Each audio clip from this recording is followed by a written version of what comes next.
महाराष्ट्राचे उपमुख्यमंत्री अजितदादा हे रोखठोक वक्तव्यांनुसार ओळखले जातात.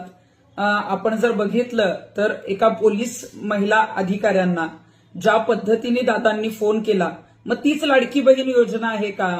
दादा तर म्हणत असतात की अजिबात वावगं काही खपवून घेणार नाही, चुकीचं काम अधिकाऱ्यांनी केलं नाही पाहिजे, अजितदादा तुमच्या बरोबर आहे. आणि मग अजितदादा जेव्हा अशा पद्धतीचा कॉल करतात आणि दादा आपल्याला मला सांगायचंय की हाच कॉल मनोज जरांगेंचं जेव्हा आंदोलन सुरू होतं, तुम्ही मराठा समाजाचे आहात, तेव्हा मराठ्यांना तिथं राहण्याची किंवा खाण्याची गैरसोय झाली होती, तेव्हा मनोज जरांगेंना किंवा त्यांच्या कार्यकर्त्याला, मराठा कार्यकर्त्याला एखादा फोन आपला गेला असता ना खाण्याची व्यवस्था करण्यासाठी किंवा गैरसोयीबद्दल, तर नक्कीच मराठ्यांनी आपल्याला उचलून धरलं असतं.